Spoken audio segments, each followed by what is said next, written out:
ನಮಸ್ಕಾರ. First tube ನ ಮತ್ತೊಂದು ವಿಡಿಯೋಗೆ ಸ್ವಾಗತ. ವೀಕ್ಷಕರೇ, ಒಂದು ದೇಶದ ಆಡಳಿತ ವ್ಯವಸ್ಥೆ ತನ್ನದೇ ಪ್ರಜೆಗಳ ಮೇಲೆ ನಿರಂತರವಾಗಿ ದಬ್ಬಾಳಿಕೆ ಮಾಡ್ತಾ ಹೋದ್ರೆ ಒಂದು ದಿನ ಅದೇ ಪ್ರಜೆಗಳು ಆ ಆಡಳಿತ ವ್ಯವಸ್ಥೆಯ ಅಡಿಪಾಯವನ್ನೇ ಕಂಪ್ಲೀಟ್ ಆಗಿ ಅಳಗಾಡಿಸ್ತಾರೆ. ಇದು ಇತಿಹಾಸ ನಮಗೆ ಕಲಿಸಿದ ಅತಿದೊಡ್ಡ ಪಾಠ. ಪ್ರಸ್ತುತ ನಮ್ಮ ನೆರೆಯ ರಾಷ್ಟ್ರ ಪಾಕಿಸ್ತಾನ ಪರಿಸ್ಥಿತಿ ಅಕ್ಷರಶಃ ಇದೇ ಹಾದಿಯಲ್ಲಿದೆ. ದಶಕಗಳ ಕಾಲ ಕಾಶ್ಮೀರದ ಜಪ ಮಾಡ್ತಾ ಪಾಕ್ ಆಕ್ರಮಿತ ಕಾಶ್ಮೀರದ ಜನತೆಯನ್ನ ಕೇವಲ ಗುಲಾಮರಂತೆ ಕಾಣ್ತಾ ಇದ್ದ ಪಾಕಿಸ್ತಾನ ಸರ್ಕಾರಕ್ಕೆ ಇದೀಗ ಅದೇ ಗುಲಾಮರು ಕೇವಲ 48 ಗಂಟೆಗಳ ಕಾಲ ಅಲ್ಟಿಮೇಟಮ್ ಅಂದ್ರೆ ಡೆಡ್ ಲೈನ್ ಅನ್ನ ಕೊಡುವ ಮಟ್ಟಕ್ಕೆ ಬೆಳೆದು ನಿಂತಿದ್ದಾರೆ. ಹೌದು, ಪಾಕಿಸ್ತಾನದ ಇತಿಹಾಸದಲ್ಲಿ ಹಿಂದೆಂದೂ ಕಂಡು ಕೇಳರಿಯದಂತಹ ಭಾರಿ ದೊಡ್ಡ ನಾಗರಿಕ ಕ್ರಾಂತಿಯೊಂದು ಪಯೋಕೆ ಬೀದಿಗಳಲ್ಲಿ ಅಕ್ಷರಶಃ ಜ್ವಾಲಾಮುಖಿಯಂತೆ ಸ್ಫೋಟಗೊಂಡಿದೆ. ತಮ್ಮ ಬೇಡಿಕೆಗಳನ್ನ ಈಡೇರಿಸದಿದ್ರೆ ಇಡೀ ಆಡಳಿತ ಯಂತ್ರವನ್ನ ನಾವು ಕಂಪ್ಲೀಟ್ ಆಗಿ ಸ್ಥಗಿತಗೊಳಿಸ್ತೀವಿ ಅಂತ ಜಾಯಿಂಟ್ ಅವಾಮಿ ಆಕ್ಷನ್ ಕಮಿಟಿಯ ನಾಯಕರು ಪಾಕ್ ಸರ್ಕಾರಕ್ಕೆ ಕೇವಲ 48 ಗಂಟೆಗಳ ಕಾಲ ಗಡುವನ್ನು ನೀಡಿದ್ದಾರೆ. ಈ ಗಡುವಿನ ಭೀಕರತೆಗೆ ಬೆಚ್ಚಿ ಬಿದ್ದಿರುವಂತಹ ಪಾಕಿಸ್ತಾನ ಪ್ರಧಾನಿ ಶಹಬಾಜ್ ಶರೀಫ್ ಮತ್ತು ಸೇನಾ ನಾಯಕರು ರಾತ್ರೋರಾತ್ರಿ ತುರ್ತು ಸಭೆಗಳನ್ನು ನಡೆಸಿ ಬರೋಬ್ಬರಿ 23 ಬಿಲಿಯನ್ ರೂಪಾಯಿಗಳ ಬೃಹತ್ ಪ್ರಾಜೆಕ್ಟ್ ಅನ್ನ ಘೋಷಣೆ ಮಾಡುವ ಮೂಲಕ ಪ್ರತಿಭಟನಾಕಾರರ ಮುಂದೆ ಕಂಪ್ಲೀಟ್ ಆಗಿ ಮಂಡಿಯೂರಿದ್ದಾರೆ. ಇಷ್ಟು ದಿನ ಬಂದೂಕಿನ ಬಲದಿಂದ ಆಳ್ತಾ ಇದ್ದಂತಹ ಪಾಕ್ ಆಡಳಿತ ಯಂತ್ರ ಕೇವಲ ಜನಸಾಮಾನ್ಯರ ಆಕ್ರೋಶಕ್ಕೆ ತಲೆಬಾಗಿ ಶರಣಾಗತಿ ಹೊಂದಿರುವಂತಹ ಈ ಐತಿಹಾಸಿಕ ಘಟನೆ ಇಡೀ ಪ್ರಪಂಚವನ್ನೇ ಅಚ್ಚರಿಗೀಡು ಮಾಡಿದೆ. ಅಷ್ಟಕ್ಕೂ ಕೇವಲ 48 ಗಂಟೆಗಳ ಗಡುವು ನೀಡುವಷ್ಟರ ಮಟ್ಟಿಗೆ ಪಿಒಕೆ ಜನತೆ ಪಾಕಿಸ್ತಾನದ ವಿರುದ್ಧ ರೊಚ್ಚಿಗೆದ್ದಿದ್ಯಾಕೆ? ಹಸಿವು ಮತ್ತು ಕತ್ತಲೆಯ ವಿರುದ್ಧ ಶುರುವಾದಂತಹ ಆ ಐತಿಹಾಸಿಕ ಹೋರಾಟದ ಕರಾಳ ವಾಸ್ತವ ಇಂಥದ್ದು. ಪಾಕಿಸ್ತಾನಿ ರೇಂಜರ್ಸ್ಗಳು ಪ್ರತಿಭಟನಾಕಾರರ ಮೇಲೆ ನಡೆಸಿದ ಭೀಕರ ಆಕ್ರಮಣದ ಕರಾಳ ಸನ್ನಿವೇಶ ಹೇಗಿತ್ತು? 23 ಬಿಲಿಯನ್ ರೂಪಾಯಿಗಳ ಪ್ಯಾಕೇಜ್ ಘೋಷಣೆ ಮಾಡಿದಂತಹ ಶಹಬಾಜ್ ಶರೀಫ್ ಅವರ ಅಸಲಿ ನಾಟಕವೇನು? ಇದೆಲ್ಲದರ ಮಧ್ಯೆ ಭಾರತ ಪ್ರಧಾನಿ ನರೇಂದ್ರ ಮೋದಿ ಅವರ ನವ ಭಾರತ ತೆಗೆದುಕೊಳ್ತಾ ಇರುವಂತಹ ಆ ಸೈಲೆಂಟ್ ರಾಜತಾಂತ್ರಿಕ ಹೆಜ್ಜೆಯಂಥದ್ದು. ಹಾಗಾದ್ರೆ ಪಿಒಕೆಯನ್ನ ಪ್ರಧಾನಿ ನರೇಂದ್ರ ಮೋದಿ ಅವರು ಭಾರತಕ್ಕೆ ಸೇರಿಸ್ತಾ ಇದ್ದಾರಾ?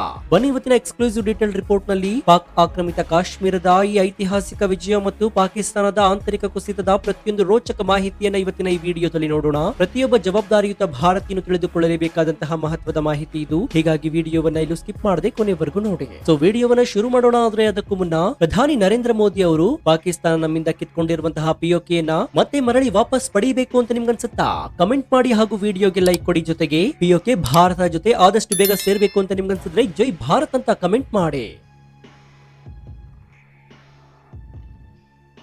ಸ್ನೇಹಿತರೆ, ಈ ಭಾರಿ ದೊಡ್ಡ ಐತಿಹಾಸಿಕ ವಿಜಯದ ಅಸಲಿ ತಾಕತ್ತು ನಿಮ್ಗೆ ಅರ್ಥ ಆಗ್ಬೇಕಾದ್ರೆ ನೀವು ಮೊದಲು ಅವಾಮಿ ಆಕ್ಷನ್ ಕಮಿಟಿ ಪಾಕ್ ಸರ್ಕಾರಕ್ಕೆ ನೀಡಿದಂತಹ 48 ಗಂಟೆಗಳ ಗಡುವಿನ ಹಿಂದಿರುವಂತಹ ಆಕ್ರೋಶವನ್ನ ಕಂಪ್ಲೀಟ್ ಆಗಿ ಅರ್ಥ ಮಾಡ್ಕೊಳ್ಬೇಕಾಗತ್ತೆ. ಪಿಒಕೆ ವ್ಯಾಪಾರಿಗಳು, ವಿದ್ಯಾರ್ಥಿಗಳು ಮತ್ತು ಜನಸಾಮಾನ್ಯರನ್ನ ಒಳಗೊಂಡಂತಹ joint Awami action committee Islamabad ನಾಯಕರಿಗೆ ಒಂದು ಸ್ಪಷ್ಟವಾದ ಎಚ್ಚರಿಕೆಯನ್ನು ರವಾನಿಸಿದ್ದಾರೆ. ನಮಗೆ ನ್ಯಾಯಬೆಲೆಯಲ್ಲಿ ಗೋಧಿ ಹಿಟ್ಟು ಸಿಗಬೇಕು, ನಮ್ಮದೇ ಡ್ಯಾಂಗಳಿಂದ ಉತ್ಪತ್ತಿಯಾಗುವಂತಹ ವಿದ್ಯುತ್ ನಮಗೆ ಅಗ್ಗದ ದರದಲ್ಲಿ ಸಿಗಬೇಕು ಮತ್ತು ನಮ್ಮ ಹೋರಾಟಗಾರರ ಮೇಲೆ ಹಾಕಿರುವಂತಹ ಸುಳ್ಳು ಕೇಸ್ಗಳನ್ನ ವಾಪಸ್ ಪಡೆಯಬೇಕು. ಇದನ್ನ ಈಡೇರಿಸಲು ಕೇವಲ ನಿಮಗೆ ಇರುವುದು 48 ಗಂಟೆಗಳ ಸಮಯ ಮಾತ್ರ. ಇಲ್ಲವಾದ್ರೆ ನಾವು ಮುಜಾಫರಾಬಾದ್ ಅಸೆಂಬ್ಲಿ ಕಟ್ಟಡಕ್ಕೆ ಮುತ್ತಿಗೆ ಹಾಕ್ತೇವೆ ಎನ್ನುವಂತಹ ಖಡಕ್ ವಾರ್ನಿಂಗ್ ಅನ್ನ ಜಾರಿ ಮಾಡಿದ್ರು. ಈ ಒಂದು ಎಚ್ಚರಿಕೆ ಇಡೀ ಪಾಕ್ ಸೇನೆ ಹೆಡ್ ಕ್ವಾರ್ಟರ್ಸ್ ನ ನಿದ್ದೆಯನ್ನಗೆಡಿಸಿತ್ತು. ಅಷ್ಟಕ್ಕೂ ಈ ಹೋರಾಟ ಏಕೈಕಿ ಶುರುವಾಗಿದ್ದಲ್ಲ.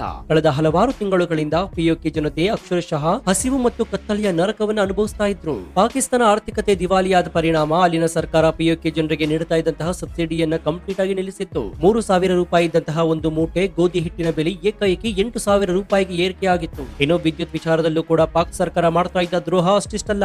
ನೀಲಂ ಝೀಲಂ ಡ್ಯಾಮ್ ಸೇರಿದಂತೆ ಪಿಒಕೆ ನದಿಗಳ ಮೇಲೆ ನಿರ್ಮಾಣವಾಗಿದ್ದಂತಹ ಅಣೆಕಟ್ಟುಗಳಿಂದ ಉತ್ಪಾದನೆಯಾಗ್ತಾ ಇರುವಂತಹ ಕರೆಂಟ್ ಅನ್ನ ಪಂಜಾಬ್ ಪ್ರಾಂತ್ಯಗಳಿಗೆ ಕಳುಹಿಸಿ ಪಿಒಕೆ ಜನರಿಗೆ ಮಾತ್ರ 16,000 ರೂಪಾಯಿಗಳ ಕಮರ್ಷಿಯಲ್ ಬಿಲ್ ಅನ್ನ ಕಟ್ಟಲು ಆದೇಶಿಸಲಾಗಿತ್ತು. ಈ ತಾರತಮ್ಯವನ್ನು ಸಹಿಸಲು ಸಾಧ್ಯವಾಗದಂತಹ ಜನತೆ ಅಂತಿಮವಾಗಿ ಬೀದಿಗಿಳಿದು ಹೋರಾಟದ ಮಾರ್ಗವನ್ನ ಅನುಸರಿಸಿದ್ರು. ಶಾಂತಿಯುತವಾಗಿ ಪ್ರತಿಭಟನೆ ಮಾಡ್ತಾ ಇದ್ದಂತಹ ಜನರ ಮೇಲೆ ಪಾಕಿಸ್ತಾನ ಸರ್ಕಾರ ಅತ್ಯಂತ ಹೇಡಿತನದ ಆಕ್ರಮಣವನ್ನ ಮಾಡಿತು. ಪಂಜಾಬ್ ನಿಂದ ಸಾವಿರಾರು ಪಾಕಿಸ್ತಾನಿ ರೇಂಜರ್ಸ್ ಮತ್ತು ಎಫ್ಸಿ ಪಡೆಗಳನ್ನ ಕರೆಸಿ ಅವರನ್ನ ಮುಗ್ಧ ಹೋರಾಟಗಾರರ ಮೇಲೆಯೇ ಚೂ ಬಿಡಲಾಯಿತು. ಕಣ್ಣೀರು ತರಿಸುವಂತಹ ಅನಿಲವನ್ನ ಸಿಡಿಸಿ ಭಾರಿ ದೊಡ್ಡ ಮಟ್ಟದ ಲಾಠಿ ಪ್ರಹಾರವನ್ನ ಮಾಡಲಾಯಿತು. ಈ ಕ್ರೂರ ದಾಳಿಯಲ್ಲಿ 3 ಮುಗ್ಧ ನಾಗರಿಕರು ತಮ್ಮ ಉಸಿರನ್ನು ಚೆಲ್ಲುವಂತಹ ಅತ್ಯಂತ ಕರುಣಾಜನಕ ವಾತಾವರಣ ಅಲ್ಲಿ ನಿರ್ಮಾಣವಾಗಿತ್ತು. ನೂರಾರು ಜನರನ್ನ ಬಂಧಿಸಿ ಜೈಲಿನಲ್ಲಿ ಅಟ್ಟಲಾಗಿತ್ತು. ಇಂಟರ್ನೆಟ್ ಸಂಪರ್ಕವನ್ನ ಕಂಪ್ಲೀಟ್ ಆಗಿ ಬ್ಲಾಕ್ ಮಾಡಿ ಇಡೀ ಪಿಒಕೆ ಪ್ರಾಂತ್ಯವನ್ನ ಜಗತ್ತಿನ ಕಣ್ಣಿನಿಂದ ಮುಚ್ಚಿಡುವಂತಹ ಭಾರಿ ದೊಡ್ಡ ಷಡ್ಯಂತ್ರವನ್ನ ಪಾಕ್ ಸೇನೆ ಮಾಡಿತ್ತು. ಆದ್ರೆ ಪಾಕ್ ಆಡಳಿತ ಯಂತ್ರಕ್ಕೆ ಅತಿ ದೊಡ್ಡ ಶಾಕ್ ಕೊಟ್ಟಿದ್ದು ಅಲ್ಲಿನ ಸ್ಥಳೀಯ ಪೊಲೀಸರ ನಡೆಯಿಂದ.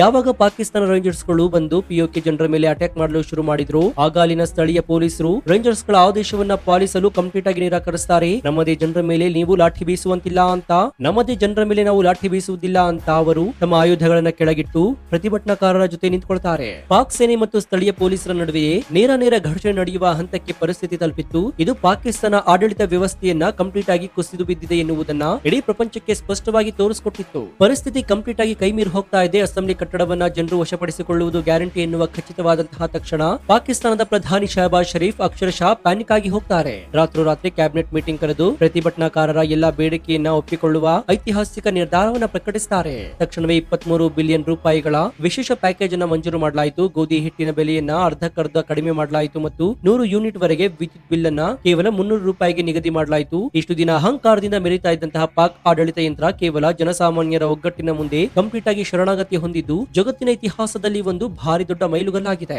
ಪಾಕ್ ಸರ್ಕಾರದ ಈ ಅಧಿಕೃತ ಘೋಷಣೆ ಹೊರಬೀಳ್ತಾ ಇದ್ದಂತೆಯೇ ಹವಾಮಿ ಆಕ್ಷನ್ ಕಮಿಟಿ ತನ್ನ ಪ್ರತಿಭಟನೆಯನ್ನ ಹಿಂಪಡೆಯುವ ನಿರ್ಧಾರವನ್ನ ಮಾಡಿತು.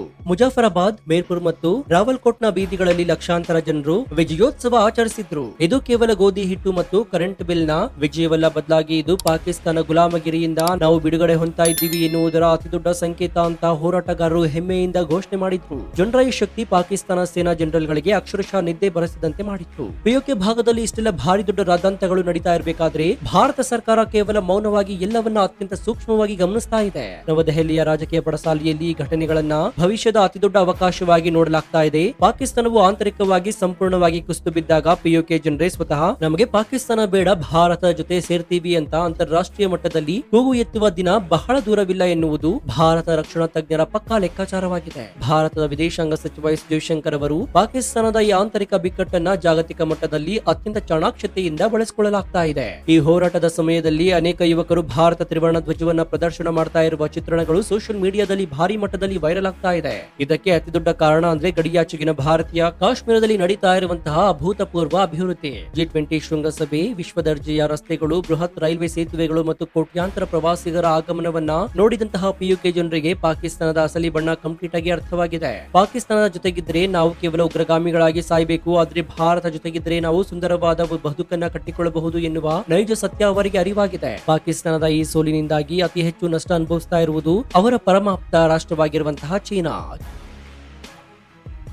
ಚೀನಾ ಪಾಕಿಸ್ತಾನ ಎಕನಾಮಿಕ್ ಕಾರಿಡಾರ್ ಅಂದ್ರೆ ಸಿಪಿಎಸಿ ಯೋಜನೆಯನ್ನ ಅತಿ ದೊಡ್ಡ ಭಾಗ ಹಾದು ಹೋಗುವುದೇ ಇದೆ ಪಿಒಕೆ ಮತ್ತು ಗಿಲ್ಗಿಟ್ ಬಾಲ್ಟಿಸ್ತಾನ್ ಪ್ರದೇಶದಲ್ಲಿ. ಅಲ್ಲಿನ ಜನರೇ ಪಾಕ್ ಸರ್ಕಾರದ ವಿರುದ್ಧ ಬಂಡಾಯವೆದ್ದಿರುವುದು ಚೀನಾಕ್ಕೆ ಭಾರಿ ದೊಡ್ಡ ತಲೆನೋವಾಗಿ ಪರಿಣಮಿಸಿದೆ. ಅಲ್ಲಿ ಕೆಲಸ ಮಾಡ್ತಾ ಇರುವಂತಹ ಚೀನಿ ಇಂಜಿನಿಯರ್ ಗಳಿಗೆ ಭದ್ರತೆ ಒದಗಿಸಲು ಪಾಕ್ ಸೇನೆ ವಿಫಲವಾಗಿದೆ. ಬಿಲಿಯನ್ ಗಟ್ಟಲೆ ಡಾಲರ್ ಸುರಿದಿರುವಂತಹ ಚೀನಾಕ್ಕೆ ತನ್ನ ಯೋಜನೆ ಕಂಪ್ಲೀಟ್ ಆಗಿ ಮಣ್ಣು ಪಾಲಾಗುವ ಆತಂಕ ಶುರುವಾಗಿದೆ. ತನ್ನ ವೈಫಲ್ಯವನ್ನ ಮುಚ್ಚಿ ಹಾಕಿಕೊಳ್ಳಲು ಪಾಕಿಸ್ತಾನ ಗಡಿಯಲ್ಲಿ ಏನಾದ್ರೂ ಹೊಸ ನಾಟಕ ಮಾಡಲು ಪ್ರಯತ್ನಿಸಿದ್ರೆ ಅದನ್ನ ಎದುರಿಸಲು ಭಾರತೀಯ ಸೇನೆ ಕಂಪ್ಲೀಟ್ ಆಗಿ ಸಜ್ಜಾಗಿ ನಿಂತಿದೆ. ಗಡಿ ನಿಯಂತ್ರಣ ರೇಖೆ ಅಂದ್ರೆ LOC ಯುದ್ಧಕ್ಕೂ ಅತ್ಯಾಧುನಿಕ ಡ್ರೋನ್ಗಳು, ನೈಟ್ ವಿಷನ್ ಕ್ಯಾಮೆರಾಗಳು ಮತ್ತು ಬೊಫೋರ್ಡ್ಸ್ ಫಿರಂಗಿಗಳನ್ನ ಆಕ್ಷನ್ ಮೂಡ್ ನಲ್ಲಿ ಇಡಲಾಗಿದೆ. ಪಾಕಿಸ್ತಾನ ಒಂದು ಸಣ್ಣ ತಪ್ಪು ಮಾಡಿದ್ರೂ ಕೂಡ ಕೇವಲ ಕ್ಷಣಾರ್ಧದಲ್ಲಿ ಅದರ ಪರಿಣಾಮವನ್ನು ಉಣಬೇಕಾಗುತ್ತೆ ಎನ್ನುವಂತಹ ವಾರ್ನಿಂಗ್ ಅನ್ನ ನವ ಭಾರತ ರವಾನಿಸಿದೆ.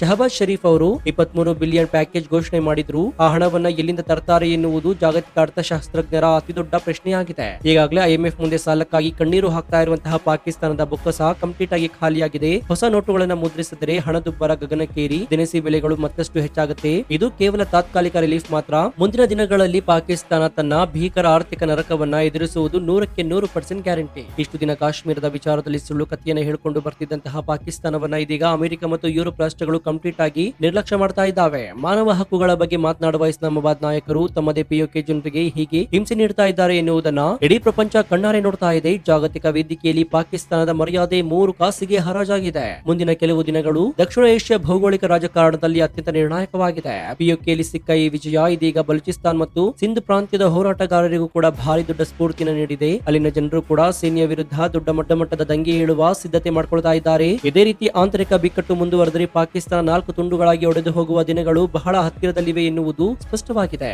ಒಟ್ಟಾರೆಯಾಗಿ ಹೇಳೋದಾದ್ರೆ ಸ್ನೇಹಿತರೆ, ಇಡೀ ಜಿಯೋ ಪೊಲಿಟಿಕಲ್ ವಿದ್ಯಮಾನವನ್ನು ಅವಲೋಕಿಸಿದಾಗ ನಮಗೆ ಅರ್ಥವಾಗುವ ಒಂದು ಕಟು ಸತ್ಯವೊಂದ್ರೆ ಸುಳ್ಳು ಮತ್ತು ಅನ್ಯಾಯದ ಮೇಲೆ ಕಟ್ಟಿದ ಸಾಮ್ರಾಜ್ಯ ಯಾವತ್ತೂ ಕೂಡ ಶಾಶ್ವತವಾಗಿ ಉಳಿಯಲು ಸಾಧ್ಯವೇ ಇಲ್ಲ ಅನ್ನೋದು. ಪಾಕಿಸ್ತಾನವು ದಶಕಗಳ ಕಾಲ ಕಾಶ್ಮೀರಿ ಯುವಕರಿಗೆ ದ್ರೋಹ ಬಗೆದು ಅವರನ್ನ ಕೇವಲ ದಾಳವನ್ನಾಗಿ ಮಾತ್ರ ಬಳಸಿಕೊಳ್ತಾ ಇತ್ತು. ಆದ್ರೆ ಇಂದು ಅದೇ ಪಾಕಿಸ್ತಾನ ತನ್ನದೇ ಜನರ ಆಕ್ರೋಶದ ಎದುರು ಮಂಡಿಯೂರಿ ಭಿಕ್ಷೆ ಬೇಡುವ ಸ್ಥಿತಿಗೆ ಬಂದಿದೆ. ಇದು ಅಕ್ಷರಶಃ ಸತ್ಯದ ವಿಜಯ ಮತ್ತು ಕರ್ಮದ ಅಂತಿಮ ಲೆಕ್ಕಾಚಾರ. ಪ್ರಧಾನಿ ನರೇಂದ್ರ ಮೋದಿ ನೇತೃತ್ವದ ನವ ಭಾರತವು ತನ್ನ ಬಲಿಷ್ಠ ಸೇನೆ ಮತ್ತು ಅಚಲವಾದ ಇಚ್ಛಾಶಕ್ತಿಯ ಮೂಲಕ ಅಖಂಡ ಭಾರತದ ಕನಸನ್ನ ಸಕಾರಗೊಳಿಸುವಂತಹ ಐತಿಹಾಸಿಕ ಹಾದಿಯಲ್ಲಿ ಅತ್ಯಂತ ವೇಗದ ಹೆಜ್ಜೆಯನ್ನು ಇಡ್ತಾ ಇದೆ. ಭವಿಷ್ಯದಲ್ಲಿ ಭಾರತವು ಜಾಗತಿಕ ವೇದಿಕೆಯಲ್ಲಿ ಅಜೇಯ ಸೂಪರ್ ಪವರ್ ಆಗಿ ಮೆರೆಯುವುದು ಖಚಿತ.